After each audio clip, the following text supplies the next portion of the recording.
റഷ്യയ്ക്കും ഉക്രൈനും ഇടയിൽ ഇപ്പോൾ നടക്കുന്നത് ഒരു അവസാനഘട്ട യുദ്ധമാണ്. ഇതിനെ അവസാനഘട്ട യുദ്ധം എന്ന് പറയാൻ പല കാരണങ്ങളുണ്ട്. തീർച്ചയായും ചില മാസങ്ങൾക്കുള്ളിൽ അല്ലെങ്കിൽ ഏതാനും ആഴ്ചകൾക്കുള്ളിൽ റഷ്യ ഉക്രൈൻ യുദ്ധം ക്രമേണ അവസാനിപ്പിക്കാനുള്ള തീരുമാനങ്ങൾ കർശനമായി നടപ്പിലാക്കപ്പെടും. ഇങ്ങനെയുള്ള സാഹചര്യത്തിലാണ് പ്രധാനപ്പെട്ട 3 സംഭവങ്ങൾ കഴിഞ്ഞ 48 മണിക്കൂറിനുള്ളിൽ റഷ്യ ഉക്രൈൻ യുദ്ധത്തിൽ നടന്നിട്ടുണ്ട്. അതും ഈ 3 സംഭവങ്ങൾ സാധാരണയായി നമുക്ക് കടന്നുപോകാനേ സാധിക്കില്ല, സാധാരണകാര്യമേ അല്ല. ഒന്നാമത്തേത് ഒറ്റ സ്ഥലത്ത് വെച്ച്, അതായത് 2-3 പ്രദേശങ്ങളെ ഒരുമിച്ച് ചേർത്ത് വെച്ച് ഒരു വലിയ ട്രാപ്പ് പോലെ സെറ്റ് ചെയ്യുകയും 1500-ലധികം ഉക്രൈൻ സൈനികരെ ഒറ്റ ദിവസത്തിൽ തന്നെ റഷ്യ അകപ്പെടുത്തിയിട്ടുണ്ട്. റഷ്യയുടെ പട്ടാളക്കാരാണോ ഇത് ചെയ്തത് എന്നുള്ള ചോദ്യം വരുമ്പോൾ റഷ്യയുടെ സ്പെഷ്യൽ യൂണിറ്റ്സ് ഈ ഒരു സംഭവം ചെയ്തിരിക്കാമെന്നുള്ള വാർത്തകളും പുറത്തുവരുന്നു. അതേസമയം 2 പ്രധാനപ്പെട്ട എയർബേസിൽ, ഒന്ന് ക്രീമിയ, മറ്റൊന്ന് റഷ്യയ്ക്കുള്ളിലെ മറ്റൊരു എയർബേസിൽ S-300, S-400ന്റെ ചില റെജിമെന്റ്സ് അവർ എക്സ്ട്രാ ആഡ് ചെയ്തിട്ടുണ്ട്. ഇതിലും വളരെ പ്രധാനപ്പെട്ട മറ്റൊരു കാര്യം, അടുത്ത ചാലഞ്ചർ 2 പീരങ്കി കേർസ്കിൽ വെച്ച് ആക്രമിക്കപ്പെട്ടിട്ടുണ്ട്. ഈ 3 കാര്യങ്ങളെക്കുറിച്ച് നമുക്ക് ഈ വീഡിയോയിലൂടെ വിശദമായി അറിയാം.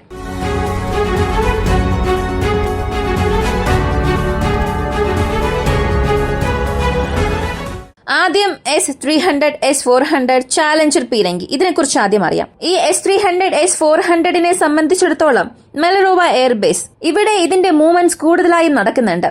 റേഡിയോ ഫ്രീക്വൻസിയെ കുറിച്ച് എല്ലാവർക്കും അറിയാം. സാധാരണ ഉപയോഗിക്കുന്ന റേഡിയോ ഫ്രീക്വൻസി അല്ല ഇത്. അമേരിക്ക ഫണ്ട് ചെയ്യുന്ന ഒരു സംവിധാനമാണ്. യൂറോപ്പ്, നോർത്ത് ഏഷ്യൻ, മിഡിൽ ഈസ്റ്റിലുള്ള ഒരു 50-ലധികം രാജ്യങ്ങളിൽ ചില പ്രധാനപ്പെട്ട കാര്യങ്ങൾ ബ്രോഡ്കാസ്റ്റ് ചെയ്യുന്ന ഒരു മീഡിയ സംവിധാനമാണ്. ഇതിന് നേരിട്ട് US ഗവൺമെന്റിൽ നിന്നും ഫണ്ട് വരുന്നുണ്ട്. അവർ ചില സാറ്റലൈറ്റ് ഇമേജസ് എടുത്ത് കഴിഞ്ഞ 10-15 ദിവസങ്ങളായി അനലൈസ് ചെയ്യുകയാണ്. അങ്ങനെ അനലൈസ് ചെയ്തതിനു ശേഷം ഇന്നലെ അവരുടെ റിപ്പോർട്ടിൽ പറഞ്ഞത്, ഈ മിലറോവ എയർബേസിൽ, ക്രീമിയയിലുള്ള വിൽബക്ക് എയർബേസ്, ഇവ രണ്ടിലും റഷ്യയുടെ ഫോർട്ടിഫിക്കേഷൻസ് കൂടുതലായി നടക്കുന്നുണ്ട്. ഇതിന് മുൻപ് റഷ്യ അവിടെ എന്തെങ്കിലും ചെയ്തിട്ടുണ്ടോ, അല്ലെങ്കിൽ റഷ്യ ഉക്രൈൻ യുദ്ധം ആരംഭിച്ചതിനു ശേഷം അവിടെ ഇങ്ങനെയുള്ള ഹൈ ട്രാഫിക് ഒക്കെ സംഭവിച്ചിട്ടുണ്ടോ എന്ന് ചോദിച്ചാൽ ഇതുവരെയും അങ്ങനെയുള്ള ഹെവി ട്രാഫിക് ഷോർട്ട് ടൈമിൽ അവിടെ സംഭവിച്ചിട്ടേ ഇല്ല. വീണ്ടും അവർ വ്യക്തമായി ഈ സാറ്റലൈറ്റ് ഇമേജസിനെ അനലൈസ് ചെയ്തപ്പോഴാണ് മനസ്സിലായത് S-300, S-400നെ 3-4 ലോഞ്ചേഴ്സ് അഡീഷണൽ ആയി അവർ ഓരോ ബാച്ചിലും ആഡ് ചെയ്തിട്ടുണ്ട്. അതായത് ഒരു എയർബേസ് എടുക്കുകയാണെങ്കിൽ അവിടെ minimum 4-5 layers of air defence system നിർത്തിവെച്ചിട്ടുണ്ടാകും. കൂടാതെ കുറഞ്ഞത് 5 ബാച്ചെങ്കിലും മൾട്ടി ഡയറക്ഷൻ ഡിഫൻസ് നൽകാൻ വേണ്ടി എയർബേസിന് ചുറ്റും നിർത്തിവെച്ചിട്ടുണ്ടാകും. ഇതിൽ അഡീഷണൽ ആയി ചില കോൺക്രീറ്റഡ് സ്ട്രക്ചേഴ്സ് അവരവിടെ പണിയാൻ തുടങ്ങിയിട്ടുണ്ട് എന്ന് മനസ്സിലായി. Additional air defence system units ഈ ഒരു ബേസിലേക്ക് കൊണ്ടുപോകാൻ പോകുന്നു എന്നുള്ളതിന്റെ ഒരു അടയാളം തന്നെയാണത്. ഇപ്പൊ മെലറോവ എയർബേസ് എന്നത് റഷ്യ ഉക്രൈൻ യുദ്ധം ആരംഭിച്ചതു മുതൽ ശ്രദ്ധയിൽപ്പെടുന്ന ഒരു സ്ഥലമാണ്. ഏകദേശം 2-3 തവണ ഉക്രൈന്റെ ചില മിസൈൽസ് ഉപയോഗിച്ച് അവിടെ ആക്രമിച്ചിട്ടുണ്ടായിരുന്നു. എന്നാൽ അതിൽ വലിയ ആഘാതം അവിടെ ഉണ്ടായിട്ടുണ്ടോ, അല്ലെങ്കിൽ എത്രത്തോളം ആഘാതം സംഭവിച്ചു എന്നുള്ളത് റഷ്യയും കൺഫേം ചെയ്തില്ല. അല്ലെങ്കിൽ ഇത്രത്തോളം പ്രശ്നങ്ങൾ ഞങ്ങൾ അവിടെ സൃഷ്ടിച്ചു എന്ന് ഉക്രൈനും ഒന്നും പറഞ്ഞിട്ടില്ല. അപ്പോൾ ഈ ബേസ് എന്നത് ഇടയ്ക്കിടയ്ക്ക് ഡ്രോൺ ആക്രമണത്തിന് ഇരയാകുന്നുണ്ട്. ഇതിന് പ്രധാനപ്പെട്ട കാരണം Su-25ഉം Su-30 വിമാനങ്ങളും ഈ ഒരു ബേസിൽ ധാരാളം നിർത്തിയിട്ടുണ്ട്. ചില സമയങ്ങളിൽ Su-35നെ ഓപ്പറേറ്റ് ചെയ്യാനും ഈ ഒരു ബേസ് ഉപയോഗിച്ചിട്ടുണ്ട്. എന്നാൽ എപ്പോഴാണോ ATACMSന് ഒരു അനുവാദം നൽകിയത്, റഷ്യൻ പ്രദേശങ്ങൾക്കുള്ളിൽ ആക്രമണം നടത്താൻ ഇതിനെപ്പോഴാണോ ഒരു അംഗീകാരം നൽകിയത്, അപ്പൊ തന്നെ അവിടെയുള്ള വിമാനങ്ങളുടെ എണ്ണം പകുതിയിലേറെ കുറച്ചു. ഇപ്പൊ റഷ്യ അവിടെ അവരുടെ S-300, S-400നെ കൂടുതലായും കൊണ്ടുവന്ന് നിർത്തിയിട്ടുള്ളത് തീർച്ചയായും അവരുടെ ഓപ്പറേഷണൽ റെഡിനെസിനെ കാണിക്കുന്നുണ്ട്. കൂടാതെ ഇതിനകം അവിടെ നിന്ന് മറ്റു സ്ഥലങ്ങളിലേക്ക് മാറ്റിയ വിമാനങ്ങളെയും റഷ്യ അവിടെ കൊണ്ടുവരാനുള്ള ഒരു സാധ്യതയെയും സൃഷ്ടിച്ചിട്ടുണ്ട്. എങ്ങനെ നോക്കിയാലും റഷ്യ ഉക്രൈൻ യുദ്ധത്തിൽ ഒരു കരാർ ഉണ്ടാകുന്നതിന് മുൻപ് തന്നെ കൂടുതൽ സ്ഥലങ്ങൾ പിടിച്ചെടുക്കാൻ റഷ്യ ശ്രമിക്കും. അങ്ങനെ റഷ്യ പിടിച്ചെടുക്കണമെന്നുണ്ടെങ്കിൽ അവർക്ക് ഏരിയൽ സപ്പോർട്ട് കൂടുതലും ആവശ്യമാണ്. മറ്റ് ബേസിൽ നിന്ന് 200-300 കിലോമീറ്റർ അകലെയുള്ള ബേസിൽ നിന്ന് ഒരു ബോംബർ വിമാനമോ അല്ലെങ്കിൽ ഒരു എയർക്രാഫ്റ്റോ അവിടെ നിന്നും വന്ന് ഇവിടെ റഷ്യക്ക് നൽകുന്ന സപ്പോർട്ടിനെക്കാട്ടിലും വെറും 100 കിലോമീറ്റർ മാത്രമാണ്. ഈ ഫ്രണ്ട് ലൈനിൽ നിന്നും റഷ്യയുടെ ഈ ഒരു ബേസിന് ഇടയിലുള്ള ദൂരം 100 കിലോമീറ്റർ മാത്രമാണ്. അതിനാൽ ഈ ഒരു എയർബേസിൽ നിന്നും റഷ്യക്ക് സപ്പോർട്ട് വളരെ എളുപ്പത്തിൽ തന്നെ ലഭിക്കും. അതിനാൽ റഷ്യ ഇങ്ങനെ ചെയ്തിരിക്കുന്നതിൽ അത്ഭുതപ്പെടാനൊന്നും തന്നെ ഇല്ല. എന്നാൽ റഷ്യ ഉക്രൈൻ യുദ്ധത്തിൽ ഇതൊരു വലിയ ഇമ്പാക്ട് തന്നെ സൃഷ്ടിക്കും. അടുത്ത് ബ്രിട്ടീഷ് ചാലഞ്ചർ 2 പീരങ്കിയുടെ വിധി എന്നത് കേർസ്കിൽ വീണ്ടും മാറിയിട്ടുണ്ട്. കാരണം ഇതുവരെയും കൺഫേം ചെയ്തിടത്തോളം 3-4-5 ചാലഞ്ചർ പീരങ്കികൾ നശിപ്പിച്ചതായിട്ടുള്ള പോസിബിലിറ്റീസ് ഉണ്ടായിരുന്നു. കൂടാതെ ഇപ്പോൾ മറ്റൊരു പീരങ്കിയും നശിപ്പിച്ചിട്ടുണ്ട്. ഇതിന് വളരെ പ്രധാനപ്പെട്ട മറ്റൊരു കാര്യം, ഇതിന് മുൻപ് വരെയും ഉക്രൈൻ മാധ്യമങ്ങളൊന്നും ആരും തന്നെ ഈ കേഴ്സ് പ്രദേശത്ത് ചാലഞ്ചർ 2 പീരങ്കി ഡെപ്ലോയ് ചെയ്തതായി അല്ലെങ്കിൽ അത് സംബന്ധിക്കുന്ന വാർത്തകൾ ഒന്നും തന്നെ ഒഫീഷ്യലി അറിയിച്ചിട്ടില്ല. കാരണം എത്ര തന്നെ റഷ്യ ഒരു ഫോട്ടോ എവിഡൻസോടുകൂടി അത് പുറത്തു വിട്ടാലും ഉക്രൈൻ ഇപ്പോൾ വരെയും പറഞ്ഞുകൊണ്ടിരുന്നത് അതിനും ഇതിനും ഞങ്ങൾക്ക് യാതൊരു ബന്ധവുമില്ല എന്ന രീതിയിലായിരുന്നു. പക്ഷെ ഇപ്പോൾ ആദ്യമായി ഈ ഒരു പീരങ്കി നശിപ്പിച്ചതിനു ശേഷം ഉക്രൈൻ മാധ്യമങ്ങൾ ഇതിനൊരു വലിയ വാർത്തയായി പുറത്തുവിടാൻ തുടങ്ങിയിട്ടുണ്ട്. ഉക്രൈൻ സ്ട്രാറ്റജിക്കലായി ചലഞ്ചർ 2 പീരങ്കികളെ അകത്തേക്ക് ഉപയോഗിക്കുന്നുണ്ട് എന്ന് പറഞ്ഞു. ഇതിനകം റഷ്യ ഇതിനെ ഒരു എവിഡൻസോടുകൂടി കാണിച്ചു. എങ്കിലും ഇപ്പോൾ അത് ഉക്രൈൻ വാർത്തയായി പുറത്തു പറയുന്നത് ഫ്രണ്ട് ലൈനിലുള്ള സൈനികരുടെ വൈകാരിക വേദന വർദ്ധിപ്പിക്കാൻ തീർച്ചയായും ഇതൊരു കാരണമാകും. കാരണം ഉക്രൈൻ മാധ്യമങ്ങളായാലും ഉക്രൈൻ വാർ ബ്ലോഗേഴ്സിന്റെയും കഴിഞ്ഞ ഒരു 10 ദിവസത്തെ ടൈമിലെടുത്ത് നോക്കിയാൽ മനസ്സിലാകും ഉക്രൈന്റെ ഡേറ്റാസ് അവർ പറയുന്ന രീതി എന്നുള്ളത് വളരെ വ്യത്യസ്തമായിട്ടുണ്ട്. ഇതിന് മുൻപുവരെയും അവർ പറഞ്ഞത് ഉക്രൈൻ പ്രതിരോധിച്ചു, അങ്ങനെയാണ് ഇങ്ങനെയാണ് എന്നൊക്കെ.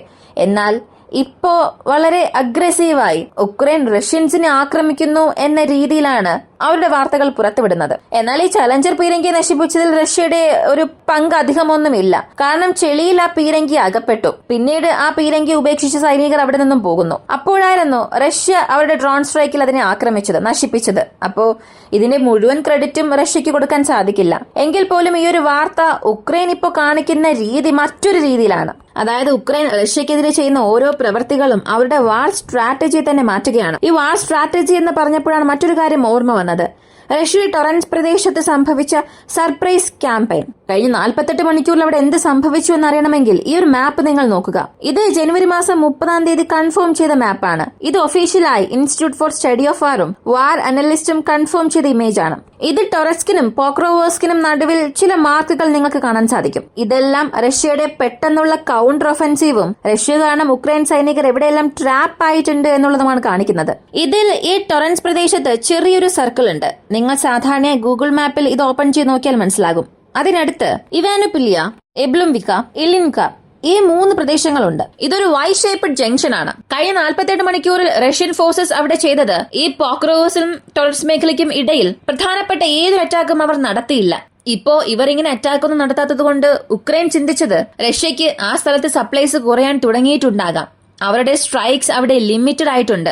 അപ്പോ അവിടെ നമ്മൾ തീർച്ചയായും ടാർഗറ്റ് ചെയ്താൽ റഷ്യൻ സൈന്യത്തെ അവിടെ നിന്നും പുറത്താക്കാൻ സാധിക്കുമെന്ന് അവർ ചിന്തിച്ചു. അതിനാൽ പെട്ടെന്ന് അവിടെ ഒരു സർപ്രൈസ് അറ്റാക്ക് ചെയ്യാൻ തീരുമാനിച്ചു.